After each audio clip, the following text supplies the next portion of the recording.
Imagine you're on your neurology rotation and a patient presents with a saddle anesthesia, bowel incontinence, and leg weakness.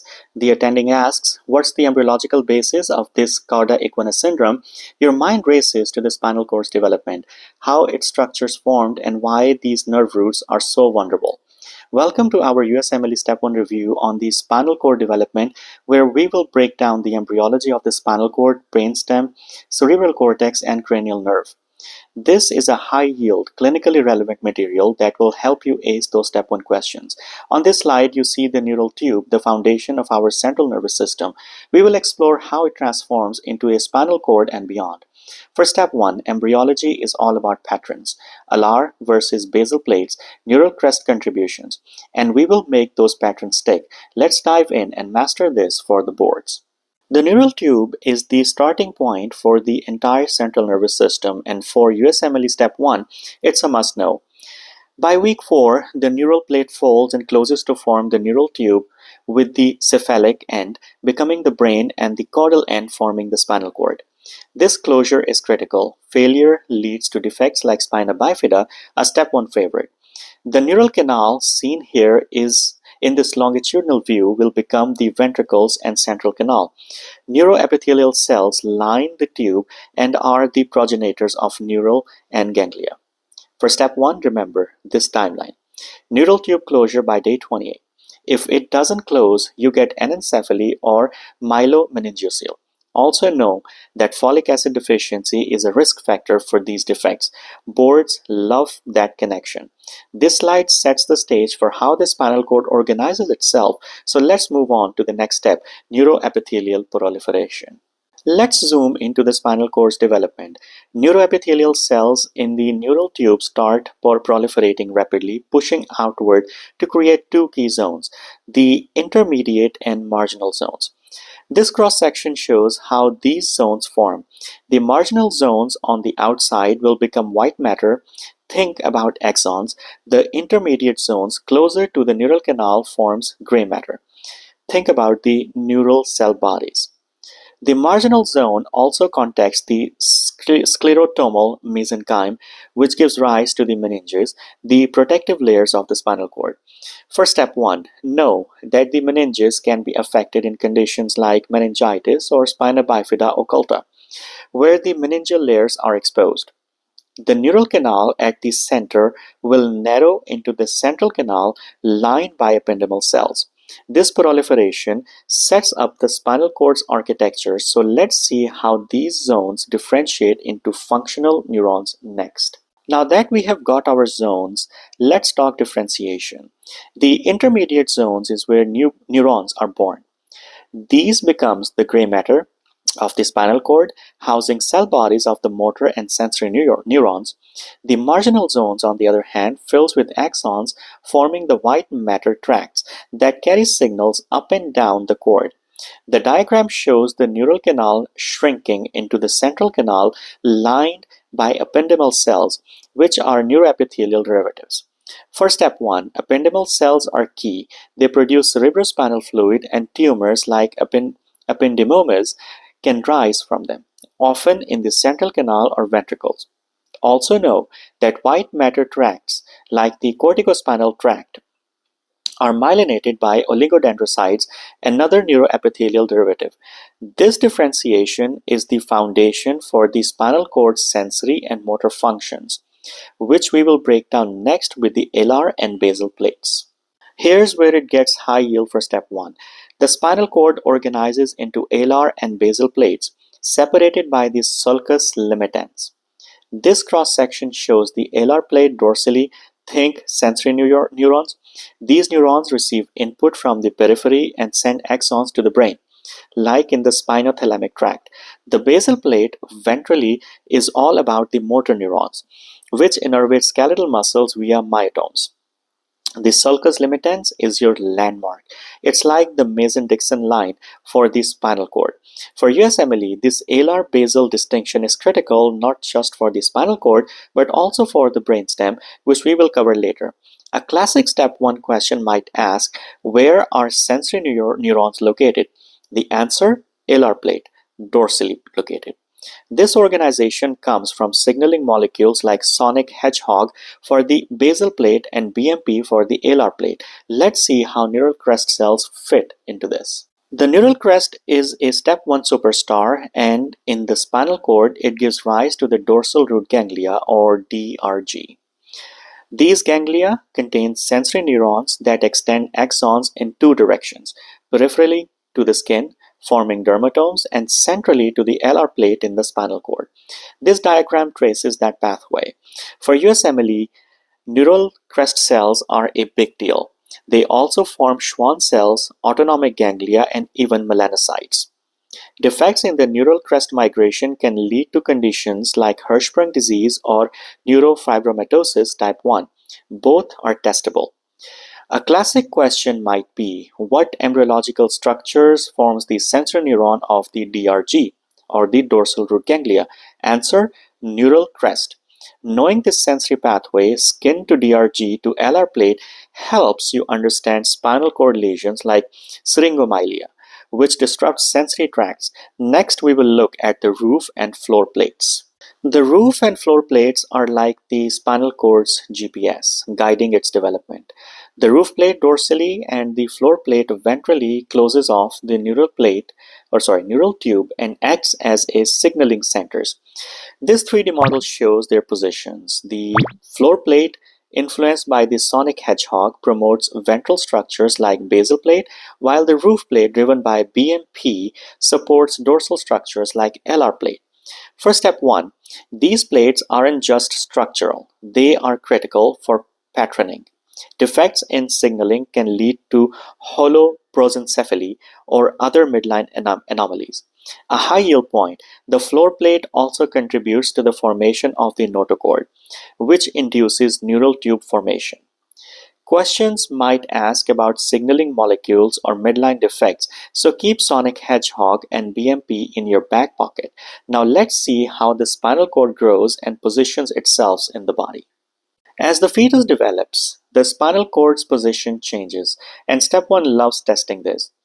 At week 8, the spinal cord spans the entire vertebral column as shown here. By birth, the vertebral column grows faster, so the cord's inferior end sits at L3. In adults, it's at L1. This diagram compares those stages. For USMLE, this shift explains why lumbar punctures are done at L3 and L4 or L4 to L5, below the cord's end to avoid damage. A classic question, at what vertebral level does the spinal cord end in the newborn? Answer, L3. Another key point, the spinal nerves still exit their respective vertebrae, stretching below L1 to form the cauda equina, which we will cover next. This growth dynamic is critical for understanding spinal cord injuries or congenital malformations like tethered cord syndrome. Let's talk about the cauda equina and conus medullaris. It is a step 1 gold. The conus medullaris is the tapered end of the spinal cord, sitting at L1 in adults. Below it, spinal nerve roots from the cauda equina, Latin for horse tail, as seen in this illustration. The filum terminal is a thin connective tissue strand, anchors the conus to the coccyx. For USMLE, cauda equina syndrome is a must-know clinical correlation. A compression of these roots causes saddle anesthesia, leg weakness, and a bowel or bladder dysfunction. A classic question might describe those symptoms and ask for the affected structure, cauda equina. Also, know that tethered cord syndrome, where the filum terminal is too tight, that can cause neurological deficits. This slide ties embryology to clinical practice, so let's move to the motor neuron organization next. Motor neurons are the spinal cord's action heroes, and they live in the anterior horn, derived from the basal plate. This cross-section highlights them. These neurons send axons to myotomes, which develop into skeletal muscles. For step 1, the anterior horn is a hotspot. Damage here, like in polio or amyotrophic lateral sclerosis (ALS), causes the lower motor neuron signs that include flaccid paralysis, hyporeflexia, and muscle atrophy. A classical question could ask what spinal cord region is affected in a patient with polio. The answer would be anterior horn. Also know that motor neurons are organized somatotopically. Medial neurons innervate axial muscles, lateral ones innervate the limbs. This organization comes from the basal plate's ventral signaling driven by sonic hedgehog. Understanding motor neurons sets up for the sensory neurons, so let's explore those next. Sensory neurons bring the outside world to the spinal cord, and they originate in the posterior root ganglia, a neural crest derivative. This pathway diagram shows how their axons go two ways, to the skins, hence dermatomes, and into the posterior horn, part of the alar plate. Posterior horn neurons then project to the brain via tracts like dorsal column or spinothalamic tracts. For step 1, this is a high yield. Lesions in the posterior horn or dorsal columns causes sensory deficits like loss of vibration sense in tabes dorsalis. A classical question could ask, what embryological structure forms the sensory neurons of the spinal cord? Answer, neural crest. Also know the sensory pathways: dorsal column for fine touch and vibration, spinothalamic for pain and temperature. This sensory motor interplay is key for reflexes, which we will cover next. Interneurons are the spinal cord's middleman, connecting sensory and motor neuron, especially in reflexes. This reflex arc diagram shows a sensory neuron synapsing with an interneuron in the posterior horn, which then activates a motor neuron in the anterior horn. For step 1, reflexes are huge. The knee-jerk reflex is monosynaptic, but most, like the withdrawal reflex, are polysynaptic, involving interneurons. A classical question can ask, what type of neuron is required for a polysynaptic reflex? The answer would be interneuron. Also know that the interneuron damage, like in syringomyelia, disrupts the reflex arcs and causes dissociated sensory loss. Embryologically speaking, interneurons arise from the intermediate zone, bridging the alar and the basal plates. This slide ties sensory and motor functions together. So let's see how the brainstem builds on this organization. The brainstem is like the spinal cord's older sibling. It follows the same alar basal blueprint. The basal plate gives rise to the motor nuclei like those for the cranial nerves, while the alar plate forms sensory nuclei. This cross-section shows that layout. For step 1, you need to know cranial nerve nuclei location. Motor nuclei are typically medial, sensory are lateral. A classical question could be, which embryological structure forms the sensory nuclei of the brainstem? The answer is alar plate. This pattern holds from the medulla to the midbrain, but each region has quirks. Like the pons, anterior alar plate. Also, brainstem lesions like Wallenberg syndrome often involve specific nuclei, so this embryology help you localize deficits. Let's break this down, starting with the caudal medulla. The caudal medulla looks a lot like the spinal cord, with sensory nuclei dorsal, alar plate, and motor nuclei ventral, basal plate. This cross-section shows that clear division. For step 1, key nuclei here include the nucleus ambiguus, motor, cranial nerve number 9 and 10, and the solitary nucleus, which includes the sensory, taste, and visceral input. A classic question could be, what embryological plate forms the solitary nucleus? The answer is alar plate. Also know that the medial medullary syndrome caused by the anterior spinal artery occlusion hits motor nuclei, causing contralateral hemiparesis. The caudal medulla's organization is straightforward, but as we move to the cranial medulla, things get a bit more complex. This slide sets the stage for those changes, so let's see how the medulla opens up next. In the cranial medulla, the roof plate spreads out, giving an open book appearance, as shown here. The basal plate shifts medially, forming motor nuclei, while the alar plate moves laterally, forming sensory nuclei. Some alar plate neurons migrate ventrally to form the inferior olivary nucleus, which connects to the cerebellum. For step 1, the olivary nucleus is the key. It involved in motor coordination, and lesion here causes the cerebellar signs like ataxia. A classical question could be, what embryological structure forms the olivary nucleus? The answer is pretty simple. Again, alar plate. Also know that the lateral medullary syndrome, Wallenberg, affects the alar plate derived nuclei, causing sensory deficit like loss of pain and temperature on the contralateral body. This migration and reorganization are unique to the cranial medulla. So let's see how the pons changes some things up. The pons shakes up the alar basal pattern. Here, the alar plate migrates anteriorly to form the pontine nuclei, which relays signals from the cortex to the cerebellum. The basal plate, now posterior, still gives rise to motor nuclei, like those for cranial nerve number 5, 6, and 7. This cross-section shows that flip. For step 1, the pontine nuclei are high yield. They are part of the cortico-pontocerebellar pathway, and lesions causes contralateral motor deficits. A classical question in this scenario would be, what embryological plate forms the pontine nuclei? Again, the answer is alar plate. Also know the pontine hemorrhages, like in the locked-in syndrome, which we have discussed back in pons, hits the basal plate motor nuclei, sparing sensory functions. This reorganization sets the pons apart, so let's see how the cerebellum develops right behind it. The cerebellum, or our motor coordinator, develops just posterior to the pons from neuroepithelial cells in the alar plate. This sagittal view shows its position. For step 1, the cerebellum is all about coordination, and embryologically defects like Dandy-Walker malformation, cystic enlargement of the fourth ventricle are testable. A classical question that could come includes, what embryological structure forms the cerebellum? Again, answer alar plate. Also know that cerebellar neurons like Purkinje cells arises from the rhombic lip, a specialized alar plate region. Lesions in the cerebellum causes ipsilateral ataxia, intentional tremor, and dysmetria. This slide connects the brainstem to the higher structure, so let's shift the gears to the cerebral cortex, where things get even more complex.